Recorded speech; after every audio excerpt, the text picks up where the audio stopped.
Chapter 16, The Limits of Lies and Magic. Inside Opulence's ornate mansion, you watch Jack anxiously pace in the empty bedroom that becomes your prison cell. He gave quite the performance back there. If I didn't know any better, I might have even believed it. It's not my first time tricking arrogant Fae into letting me through locked doors. I just hope you know what you're doing. Now Opulence has everything she wants. The crown, the Night Prince, and controls all magic. Well, that's what we want her to think. I found that wickedly power-hungry Fae are all too eager to believe they've won, and it makes them rather sloppy. You're interrupted by a commotion in the hallway. Both of you freeze, staring at the door as the key scrapes in the lock. Already? I thought even Opulence would need more time to... The door opens and Oleander steps into your room, casually straightening their clothes as they step over the unconscious bodies of 2 guards. You just had to go and get yourselves captured, and mortals, so impatient. Oleander, what are you doing here? Well, I was executing a rather daring plan all by myself, but now that you're here, you may as well help me. Help you do what? Assassinate Opulence, obviously. This was your plan all along, wasn't it? You were going to take Opulence on alone? Sort of receiving a raven from Kieran with a better plan, yes. I'm perfectly capable of executing political rivals single-handedly. I just didn't think you had it in you. Even the most prim and proper Fae is entirely capable of violence, Ella. Certainly you've learned that much from us. I've been telling her, believe me. Opulence only allows each of us the barest trickle of magic, but if I had to fight that overstuffed peacock with a salad fork, Oleander startles, holding themselves stiffly as you pull them into a fierce hug. Oh, we're doing this now, then. I'm sorry. I thought you were capable of betrayal, and I'm so glad to see you. But you have to leave. You're rejecting my rescue. I know, it's terribly rude, but you see, I already have a plan in motion. Oleander's sharp face shifts rapidly between annoyance and uncertainty, the worry before settling on a resigned acceptance.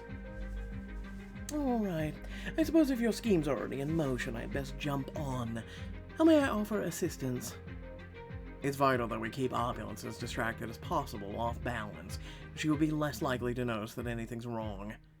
I do believe I have the perfect thing in mind, but you must brace yourself, Ella. This may be difficult to see. Oleander strides to the window, beckoning you over to see a colorful crowd of guests partaking in the pre-wedding festivities below. Look down there. I don't know what I'm supposed to look for, Oleander. Perhaps if you... And there he is, your Night Prince. He's wearing purple. I knew Kieran would have to play the part, but seeing him like this dressed up to marry another, I feel...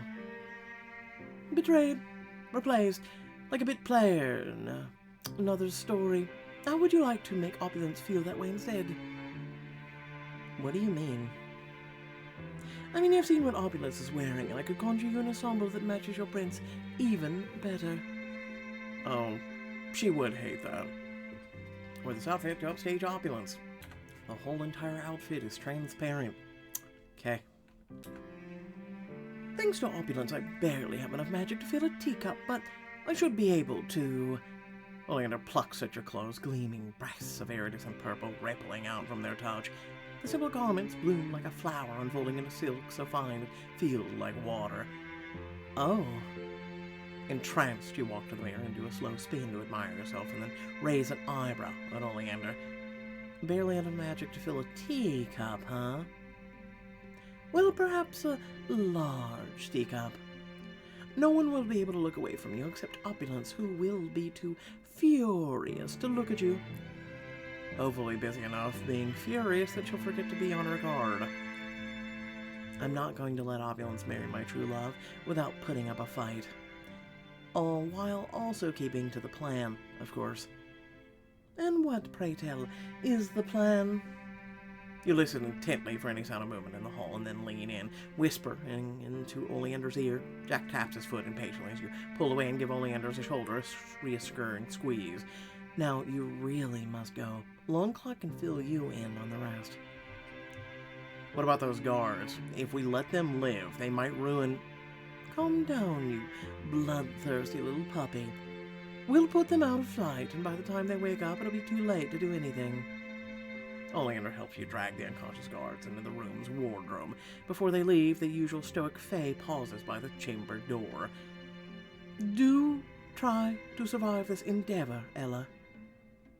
Don't worry, my friend. I plan to be alive and irritating you for decades to come. What feels like hours later, you and Jack are dragged downstairs to Obbington's lavishly decorated wedding and fitted with magical shackles around your wrists and ankles to keep you from causing trouble. Now get to serving drinks, you two. Always hated you. You give Jack a warning look as he tugs at the outfit Opulence picked out for him, looking ready to rip it off and strangle someone with it. Looks alright. This is humiliating. I think that's the point. Oppulence's servants shove you into the ballroom so hard that you barely keep control of your tray of drinks. Mortals, why am I still holding an empty glass? Jack growls, stalking off through the crowd of Fae who have sworn fealty to Opulence. Waves of whispered gossip erupt as you move through the party. Why is that servant dressed like she's the one getting married? Glimmer steps close, squinting at you like you're a particularly perplexing work of art. Wait, isn't that Ella, Kieran's former consort? Are we certain this is Opulence's wedding? Maybe not. She looks better than Opulence. Perhaps that is our host's idea of entertainment? You hold your head high and boldly meet everyone's eyes as you serve them drinks, acting no different than when you hosted these same people at the Moon Palace. I do hope you're enjoying your party, Aster. I hear it's going to be very exciting. Do you promise, Ella? I certainly do. Eventually, the crowd parts, revealing Opulence in her own, far less grand wedding attire. What's everyone whispering about over here? At one glance, her mouth falls open with astonishment. Even with a conjured aura of glowing magic, she is no match for you. You take very special joy in the way her hands twitch, rubbing fitfully at the ghost of a wound from your iron arrowhead. You may have healed yourself, but you'll always remember, won't you? Hello, Opulence. This party is quite impressive, considering how very quickly you threw it together the moment Kieran arrived on your doorstep. It's remarkable what you can do when you hold all the magic in the world. Her face freezes as you smile at her, painfully aware of everyone waiting to see how she will react. What is going on? Opulence forces a smile, but her eyes are clearly burning into you with hatred as she fakes a laugh. I see you've all met my newest servant. You like her outfit? I thought it was only fair to allow her the liberty, seeing as it's the only chance she'll ever have to wear it. How kind of you? You're truly selfless, my lady. As other Fae disperse, some of them looking back at you in confusion, Opulence pushes past you, utterly refusing to look at you again. Go ahead. Pretend I don't exist, Opulence. That's precisely what I want. Scope out the room. You quietly make your way around the room, making subtle notes on the behavior of the guests, the placement of the guards, the windows, doors, and movements of the servants. The Fae are all acting like they're afraid of Opulence. Maybe they're only here under duress. I doubt they'll rush to her defense. You finally spot the source lantern, prominently displayed on a towering pedestal right behind the wedding arch. More guards than last time we were here. I wonder if Opulence set any magical protection around the lantern. You spot Lustre and Longclaw, apparently channeling idly as Longclaw examines one of the horde of whores with badly concealed disapproval. Neither of them looks your way, though you know it hurts Longclaw to ignore you. I shouldn't get too close, just in case. But where's Kieran? What if something's gone wrong with the plan? What if... When the music suddenly changes, signaling the start of the ceremony, Opulence takes her place in the front of the pedestal as the guests go quiet, all except Lustry. You promised us magic back, and yet you give us but a mere pittance? I won't let this insult stand. That magic is ours. Lustry charges the altar to shock gasps from the crowd, a small glittering dagger in her hand. Patience.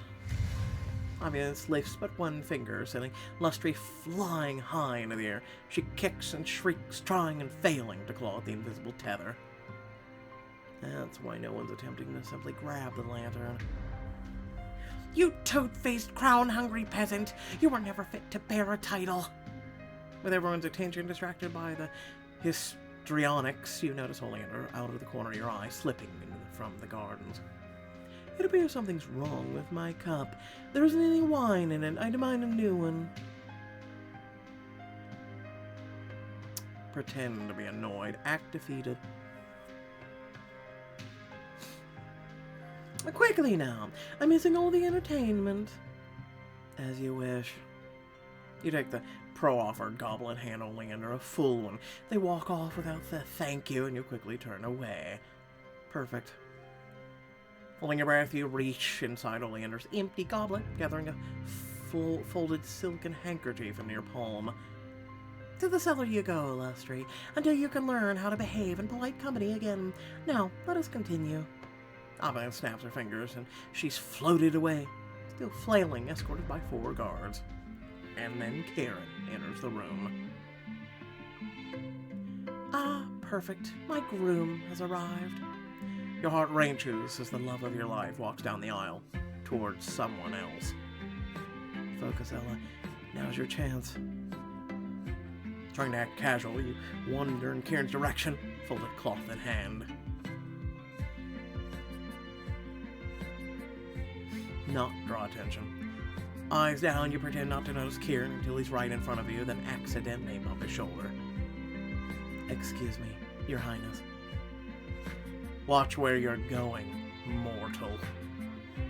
You brush by him, your hands grazing for the briefest moment as you press the handkerchief into Kieran's curled fingers, which squeeze over yours as if in silent apology. You brace yourself to be caught sinking a glance towards the pedestal, but Opulence is pointedly looking away from you. Works for me. Why, Kieran's mortal matches him beautifully. It's so romantic.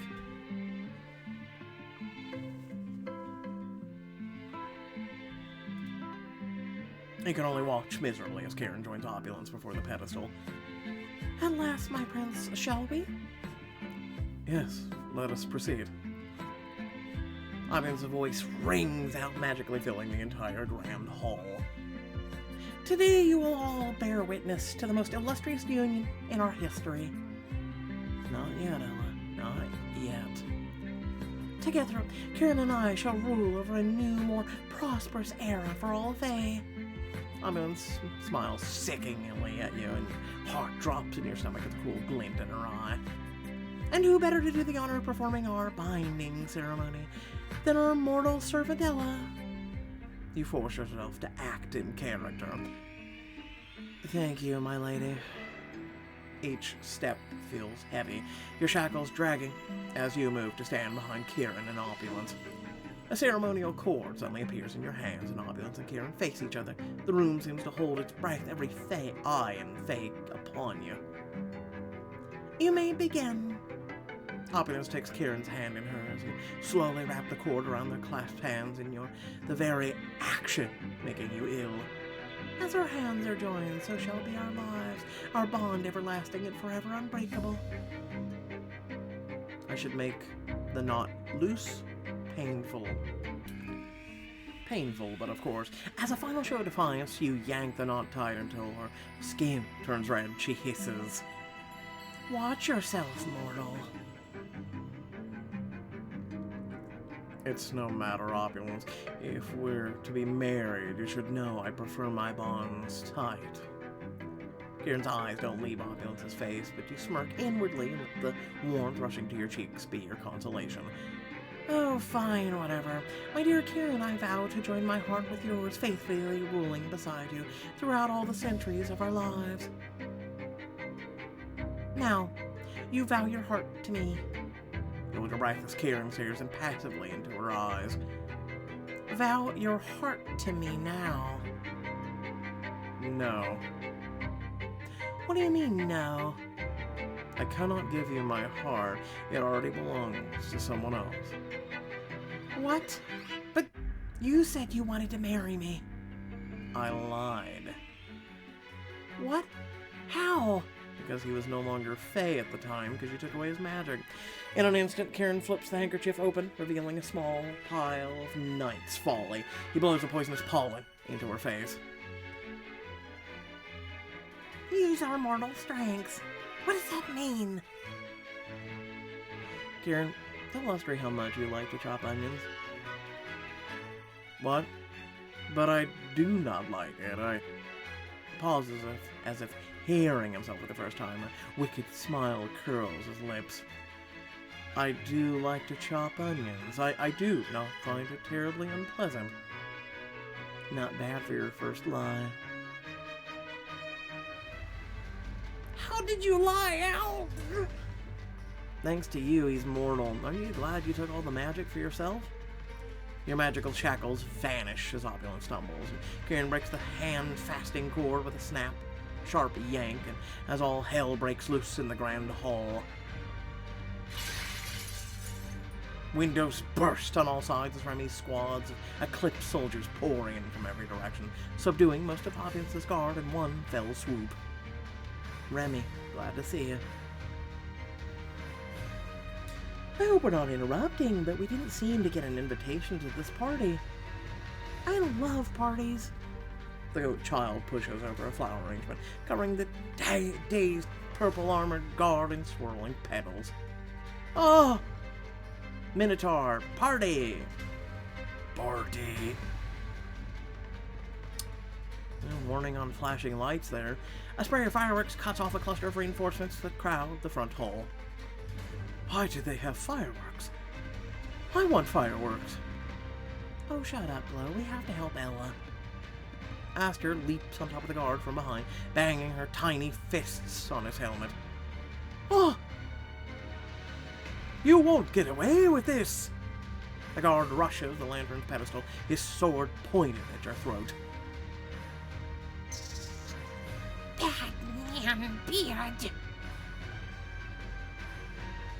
Merlin swoops in, careening over the heads of his guests to sink their sharp teeth in the guard's arm. Ouch!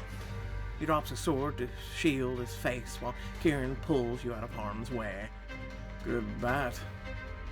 Good bat! Longclaw shoves one of the guards to the side with surprising strength, then reaches into one of the garish green vases and pulls the iron sword free. Jack! She tosses the weapon to him. He catches the hilt in midair, disarms the guard with a single brutal sweep, then brings the sharp edge to Opulence's throat. Well done, brother. Brother! Oh, Opulence. You just keep bringing people together. Opulence gapes at you, her fattened face a mask of fury as Kieran and Jack stare her down. You... She raises one hand, trying to summon magic out of the lantern, but her whole body slumps drunkenly to the side, her pale skin going green with vertigo. Shame you don't have a bit of aspen oil at the ready. You produce 2 claws soaked in a bit of oil from the Moon Palace's stores of healing tonics and hand one to Kieran. Why, thank you, beloved.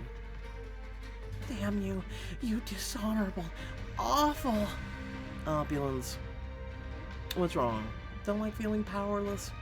Taste of your own medicine is certainly bitter, isn't it? Couldn't help but show off both your poison and its antidote. You need to flout your own cleverness was your downfall. This isn't over. It most certainly is. Dizzy and weak, Opulence can't get up off the floor, but she shrieks obscenities as Kieran steps over her to take the lantern from its pedestal.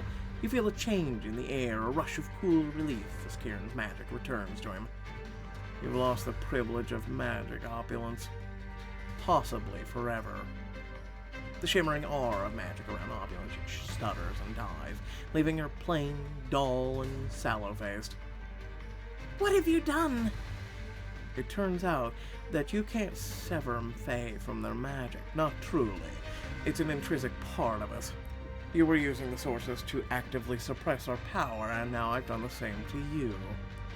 You, mortal, this is all your fault. With a roar of rage, Opulence staggers to her feet, her perfect hair and outfit going askew. She rushes you, as if to strangle you with her bare hands. Yeah, no fight back. You catch Opulence's fists easily, without her magic and weakened by the poison. You grapple only for a moment before quickly overpowering her, shoving her into one of the ostentatious flower garlands. You're pathetic. And you're nothing but a flash in a pan. Kieran will return to me. I'm the only one worthy of wearing that crown. I've earned it. You let out an annoyed snort and tug on the flower garland, wrapping Opulence up in it so that all she can do is wriggle and complain. You're embarrassing yourself. From this moment on, Opulence, you are forbidden from using magic, and will be imprisoned until I decide otherwise. Jack's healer steps forward to examine his wrists. Do Ella first. The woman studies him for a moment, noting a change he likely won't let anyone articulate for a long time. All right, Jack. She offers you a salve, and you apply it as evenly as you can. You all right, boss? Yes. Why? Because if you're all right, I can ask you what the hell you're wearing. Jack gives Remy a good-natured growl and a playful shove as the woman mouths 2 words to you. Thank you.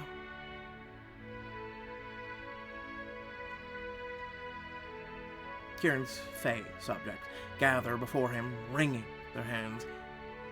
Prince Kieran, are you going to restore our magic? We really didn't want to follow Opulence. She gave us no choice. Please, Your Highness, we'll swear fealty to you. That won't be necessary. I made a promise to a brother. A friend. Kieran places the lantern on the floor and hands the blade to his brother. Jack raises the sword overhead, and then hesitates. It should be you, Ella. Jack slowly lowers the sword, reversing it in his hands and offering the hilt to you. Though my cause was right, I lost myself in the process. I might have destroyed everything. But you saw through my hatred. You showed me the way back to myself. I will always remember that. You take the iron sword gingerly, its worn hilt in immense weight as heavy as the responsibility you now bear. Jack, it would be my honor. This is a long time coming. Indeed, it has been. So much suffering over this damned curse thing. Good riddance. Go ahead, Ella. End this once and for all. Do what none of us could. He squeezes your shoulder, bracing himself as well as you. It's time for a fresh start. You look up upon the lantern, brimming with the power of both sources, barely contained, upon the crown of all Fae, so beautiful, so deadly. All the power of the court's ended. No one shall ever rule over all magic again. It takes all your strength to raise the sword over your head. Your arms shake, and then you bring the sword crashing down, cleaving both the lantern and crown in 2. There's an explosion of light and sound, knocking you back and washing the room of color for several long moments.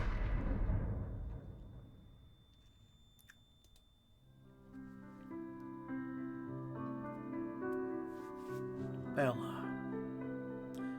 Now we are free. Laughter and cries of joy, wonder fill the room as you blink stars out of your eyes. You've done it, Ella. Even you can feel something is different in the air. With both sources of magic freed, the world has shifted, forever changed. Look! Former Sun Court Fae marvel as they test out their magic, including powers that once belonged only to the Moon Court. Longclaw blinks and looks down at her furry golden paws as her gown takes on the Sun Court colors and accents again. I'm a bear again. Yeah, but I miss the old you too. Longclaw, You're beautiful no matter what. Oh, I know that, dear Ella. I've always known that. That isn't what this is about. I know for others it can be, but it wasn't that my other form felt wrong. It was that this one feels right. It was a long road to understand that, and I'm glad that you and Kieran were there with me.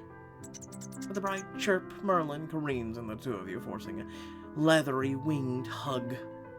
And you, Merlin. Bear friend. Longclaw leans down, gives Merlin a wet, snuffly kiss on the head. Kisses. Oh, I am so glad to feel more myself again. It seems your curse was only suppressed while there was not enough magic to feed upon. Which means... ruh-roh. Our immortality is restored as well. Oh, then someday I'll still have to leave you behind, and... Choked with emotion, you take Kieran into your arms. He presses your head against his shoulder as he whispers into your hair. It doesn't matter, Ella. I would rather spend one short lifetime full of love than an eternity without. Tears of bittersweet relief fill your eyes. Over Kieran's shoulder, Jack smiles and gives you a single approving nod. The world's going to be in an uproar now, you know. They're going to need someone to guide them into the next age. Indeed, our work is unfinished. We'll do what we must to usher in a lasting peace for Fae and mortals alike. Won't be easy. You'll get pushback from all sides. Nothing worthwhile is easy. And nothing will ever be the same again.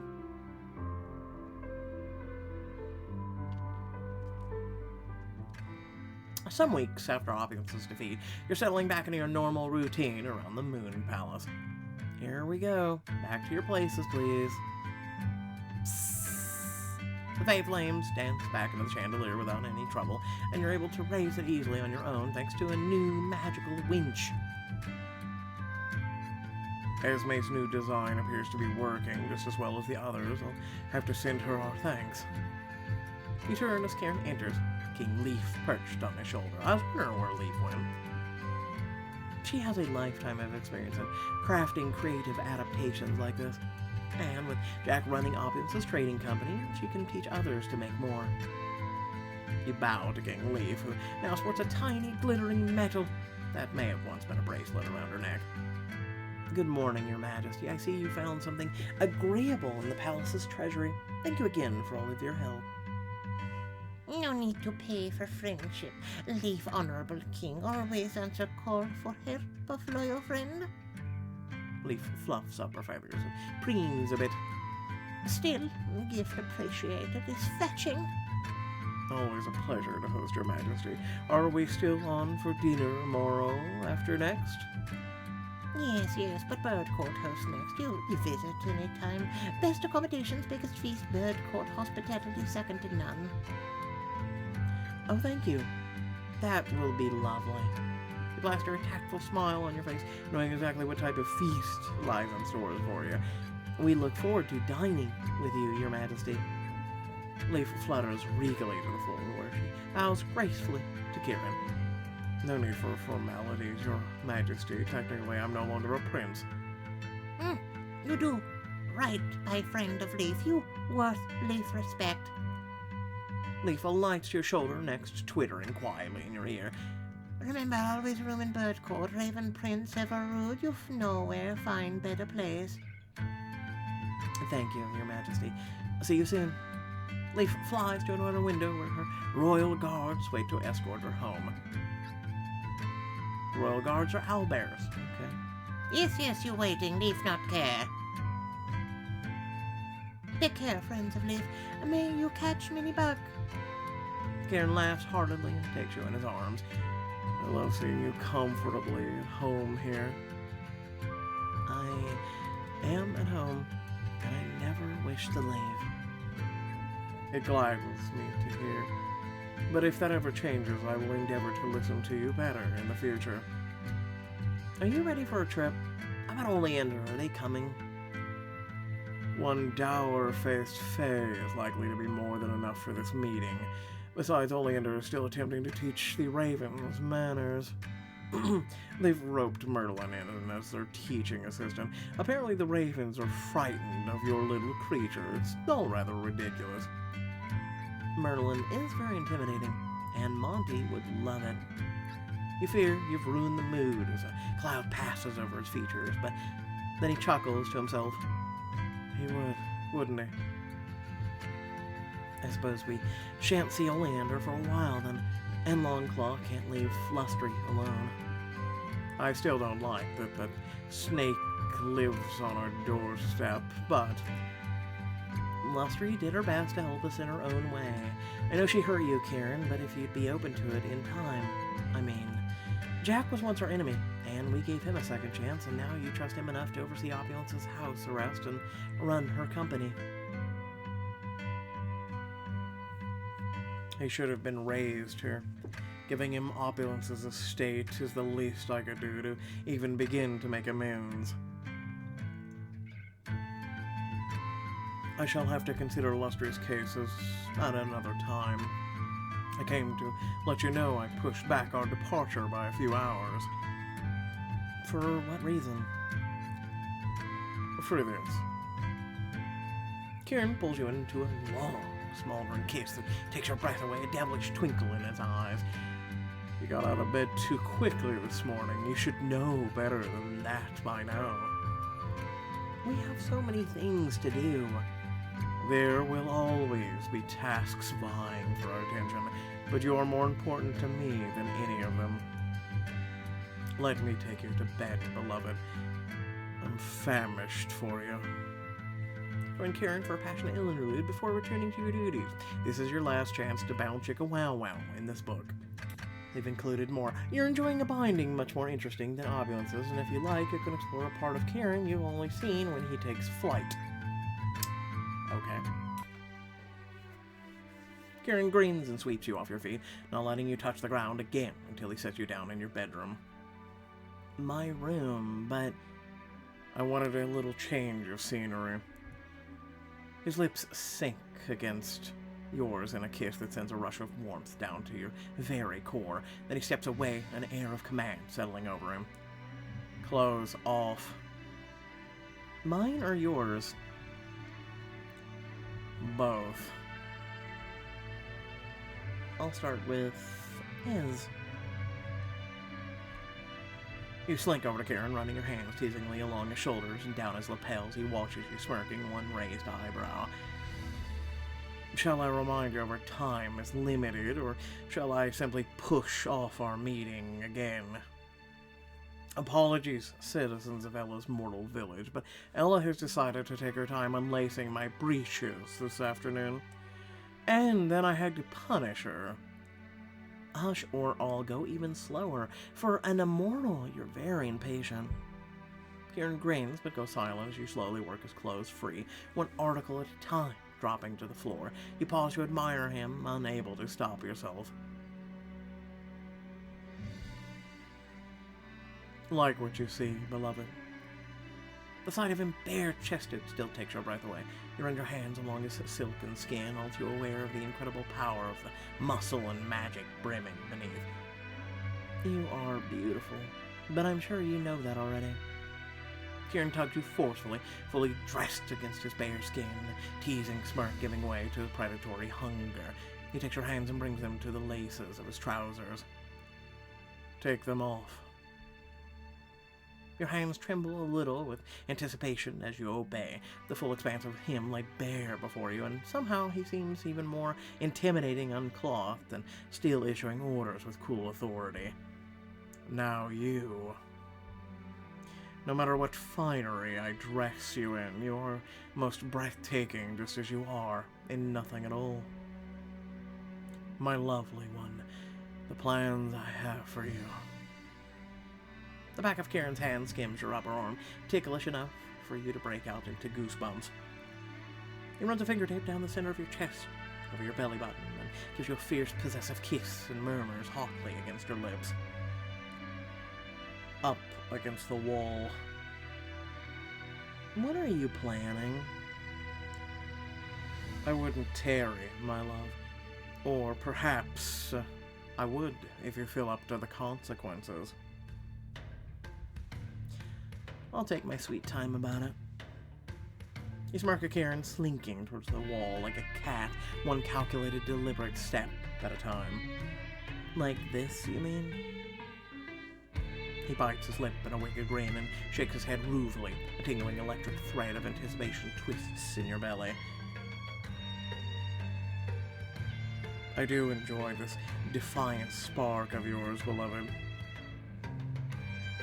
You're looking into Kieran's eyes when it happens. You're suddenly gripped at the wrists, ankles, waist, dragged forcefully towards the wall by living vines. Kieran! You yelp with surprise as he lands a sharp, unexpected smack to your ass, gripping the reddened flesh hard to amplify the sting. Since you kept me waiting. Kieran didn't move a muscle to give himself away, but now you feel his soft breath at the nape of your neck, tickling the fine hairs there moments before his teeth graze the sensitive skin. I always wish for you to exercise your free will, my love. I know what it is you crave, and I always give it to you. Your heart pounds as the vines tug ever gently at your extremities and inching your legs wide apart, your wrists bound together above your head. But even in this compromising, vulnerable position, you feel contained, safe, and hungry for more of his touch. Kieran? You can hardly form any other sound but a breathless plea of his name. Kieran's palms blaze low on your belly, pressing you back against him. You're being so good for me, my sweet dove. So beautiful when you give me everything you have. His palm sinks lower until you bite your lip at the jolt of perfect heat and toss your head back to Kieran's shoulder. Easy now. Relax, I've got you. How can I when a hand slides between your parted thighs, stroking and teasing you? Ruh-roh. Basically, during this diamond scene, we got to let a bit of the beast free. Kieran moves to look into your eyes. What? And just a little, let me love you entirely, even the parts that you don't. He searches your face, and as you lose yourself in the beauty of his midnight eyes, he closes them. And when he opens them again, you've become as ink black and impenetrable as darkness. Ella. He breathes your name like an invocation. The outbreak of soft, glossy feathers and sharp points of claws against your skin make you shiver. You're so beautiful, my sweet prince. Kieran sweeps in to claim your mouth, capturing every moan as his clawed hands dig into your hips, one sharp fingertip dragging his dangerous path along the delicate space between your spread-open thighs. Yep. Pretty much you wanted roleplay of, dark feathered prince. Kieran holds you up right, both of you panting as the vines fall away into the shadow and his beastly form recedes, leaving only the scent of moonflowers. And he drops to his knees and kisses away any lingering marks across your skin. You are simply perfection. I have no other words. Good, because I have no breath to answer them. With a soft laugh, Kieran sweeps your boneless body into his arms and settles you into your bed so that you're perfectly comfortable. You gaze up at the ceiling at the dark, wild beauty that you could not see the first time you woke here afraid and alone. How's my prince feeling without his crown? He gazes thoughtfully into the space for a long moment and then turns to you. Lighter.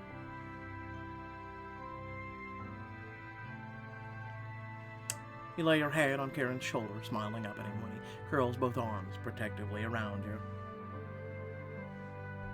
We don't do this in your room very often, do we? Your bed is bigger.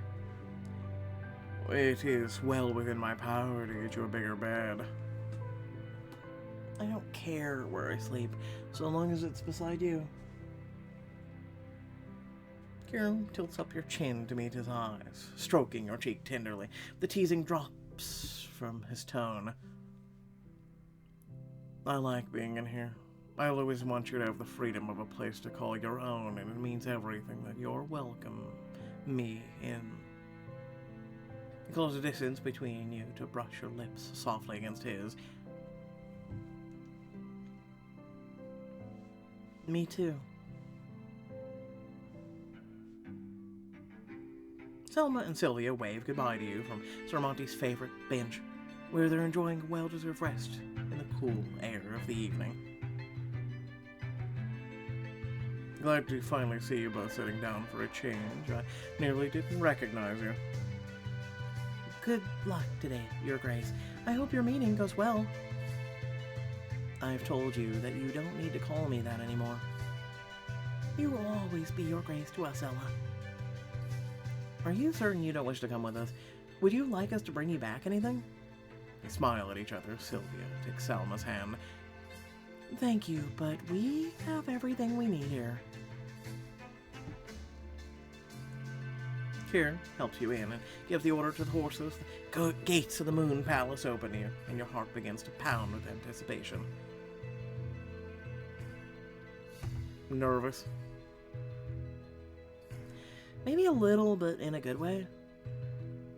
You lean out the window to wave to Longclaw, who's stooped over in her little garden, her cheery cottage but a stone's throw from your castle walls. Good evening, Longclaw. Have a safe journey, my dears. I'm so glad to see her so happy at last. She's finally free to garden and bake to her heart's content after everything she deserves to get a life, to get to live a life exactly on her own terms. And without a surly, spoiled prince to serve, we should all be so lucky. Kieran smiles warmly and puts an arm around you, pulling you flush against him. As you pass, Lustry scowls in your direction and mutters something and yanks a carrot from the ground with a hand of delicate golden clockwork.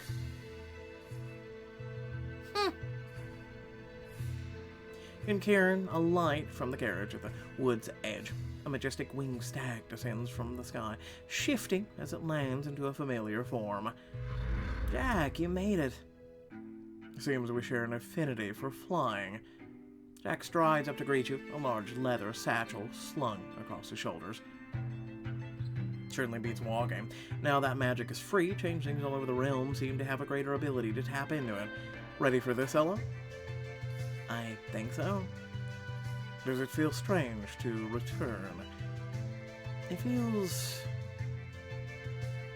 bittersweet. I'm not sure how else to explain it. This place used to be my entire world, and I loved it here, but it doesn't feel like home anymore. I know how you feel. It's so odd. It feels like I just left yesterday, and yet at the same time, like something from another life. Kieran takes your hand warmly in his, ever your strength and reassurance. Many years will have passed in the mortal realm, Ella. You must prepare yourself for things being not as you remember. I know.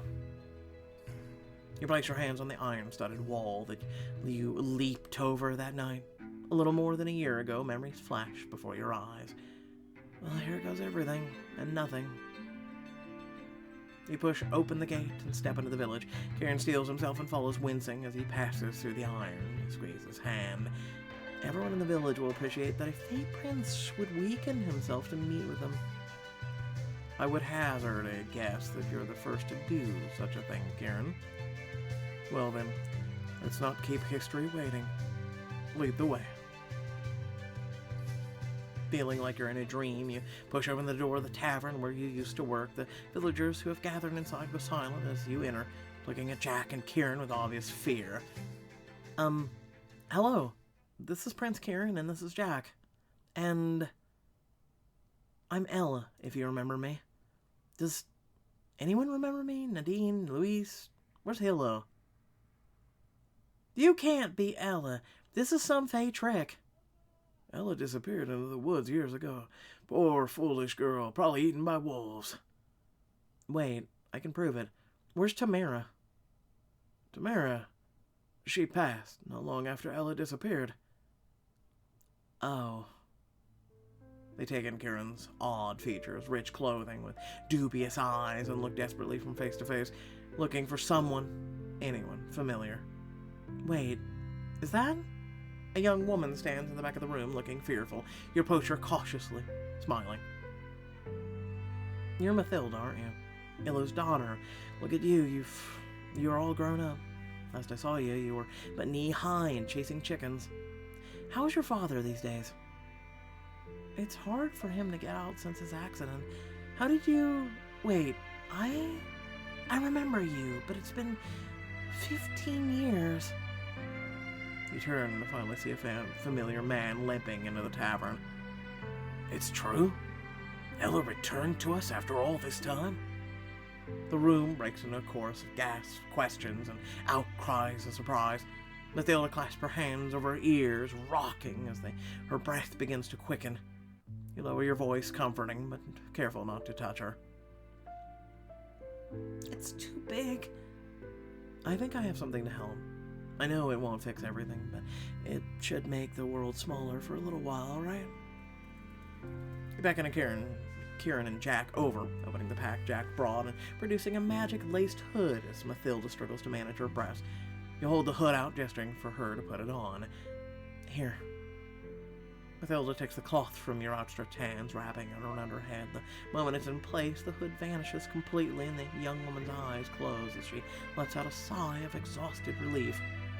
She rocks for a while in her own newly created safe place, then opens her eyes and looks at you in wonder. Thank you, Ella. What else have you got in that pack of yours? A few prototypes I've been working on with some of my mortal friends. Here, let me show you. Some fey and mortal friends. With these, you can ease pain and sickness, preserve food doesn't go bad, harvest crops much easier. It's an interesting choice.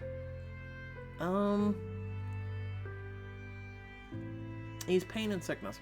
These tonics and bandages I've helped design will soothe pain, even when it lasts. No more hungry winters, no more watching your loved ones suffer needlessly. Your heart swells with joy, seeing the wonder in their eyes, knowing how many people this will help in the years to come, even if you may not be here to see it. And it's not a fake trick. You're just giving these to us, no strings? Think of it as an apology for stealing your Ella away and keeping her all to myself for so long. Ideally, I'd like to work with your village and others to help find solutions to the problems that plague you. But how does it all work, Ella? You beam at Kieran, your eyes brimming with tears, and find your future smiling back at you, full of love, admiration, and hope. Magic. For everyone.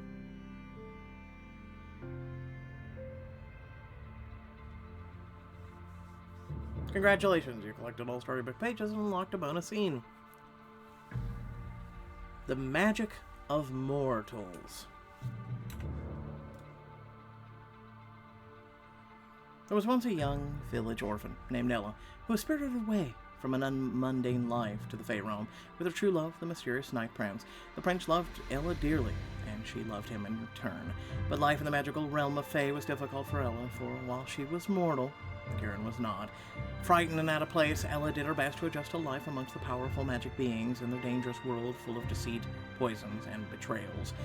And try as he might, her beloved prince did not understand how small and fragile she felt, nor how confining her life inside the palace walls became. Day by day, Ella grew only more frustrated by her feelings of helplessness, and by her beloved prince's stifling need to protect her from the perils waiting around every corner. So when by chance the mortal Ella learned there might be a cure for her mortality that would allow her to become as powerful and long-lived as her beloved, she was truly tempted.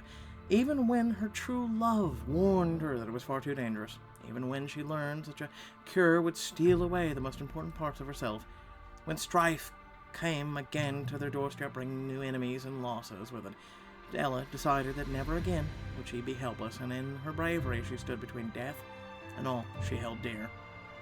Her moon prince, awed by what one determined mortal could do, realized his beloved was full of her own sort of strength, and gradually learned that in his desire to protect her, he would only destroy the parts of her that he most deeply loved. The prince, unused to yielding control or allowing those he loved to be in danger, realized he must let Ella be free to forge her own path, even if it be a dangerous one. Trial after trial, Ella and her prince learned to trust one another, growing in love and respect, supporting each other as their world seemed to shift and crumble beneath their feet. When, at the final battle to defeat the most cruel Fae, all hope seemed lost, Ella sacrificed her humanity, her kindness, her generosity, her very heart.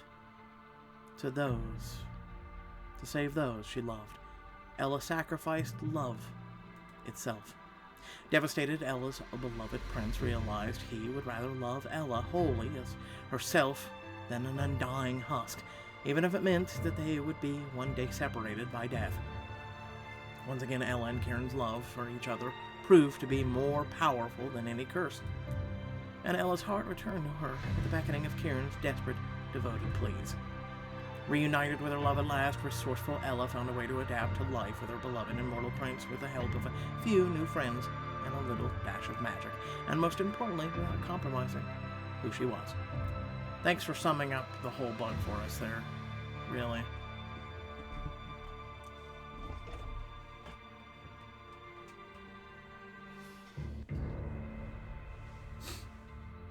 Oh, it's the end. Thank God. No, I'm kidding, but, you know, we kind of knew this.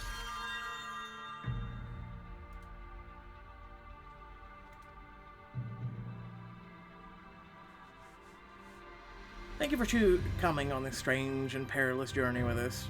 It is you who gave Kieran, Ella, Monty, Longclaw, Jack, and all the rest of life in the story as you tell yourselves. If there is any lesson to be learned from this tale, we leave you with this. Be kind if you can, and never know what's waiting in the woods. Pretty much the same thing that I've literally and figuratively been saying to each and every one of you for quite some time.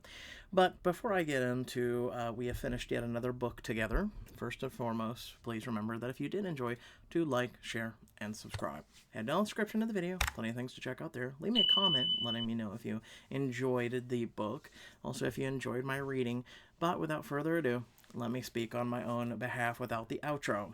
So, we have completed yet another book together. Everyone, pat yourselves on the back.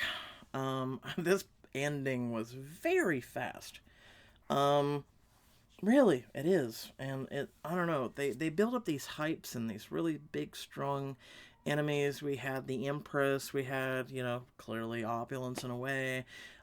Jack, in a way, was a secondary villain, which at least that kind of made sense what happened there, but at the same time, it was over so fast that we really didn't get to, you know, this could have been, honestly, longer of a book, longer of a series, but unfortunately, things are just so hastily written, and I think a lot more effort and detail and whatnot could have been put into these. It's just, like a bittersweet sweet thing to say goodbye to it. I don't know if there will be a book 3. 99.9% probably chance of no. Because everyone is happily ever after and holding hands and bliss and happiness and all that. Again, all of that, we came back to the village and there was no bittersweet moments. There was no nothing. It was just ta-da. And then, we did all these things to get a bonus scene. And then the bonus scene is pretty much just giving us what every single book on the face of this planet has, which is a summary of what literally happened and what we have played up until. So that bonus scene that we got was complete and utterly pointless. I just don't know what to say anymore. I'm glad we finished this book together, but, I try and, anymore, I've been trying to be a little bit freely on some of the words that I read here and inserting my own. I try not to, go too far off of what is writ, and then of course I have to, remove the Bounce Chicka Wow Wow scenes, because it is YouTube, and it's either I remove those scenes or the channel and the videos can be literally and figuratively removed, as we've seen from other channels and my channel. So, Pixelberry sure puts an emphasis on details for that, but, you know, when they reach finally the conclusion or a going into a Thanos level type event, it's just bam, done, gone. Oh man, whew, God, that was over. And there's just no. It's like they don't play video games or do anything like whatsoever in terms of that, right? And I don't know, it just seemed very lackluster in my opinion. I'd love to hear what you guys have to say below. Without further ado, thank you once again for joining me on this journey. Hopefully you do check out the other content that is on this channel. Right now I'm kind of like backed into a corner, you know, just letting you know there's a lot going on. I'm trying really desperately hard to cover Romance Club. I'm trying to, you know, tomorrow is literally Final Fantasy VII Rebirth. Yes, I will be streaming it. And yes, the content will be up on the channel. I'm trying to catch up on, like, Unexpected Harris and a couple of the Diamond VIP books that we haven't finished yet.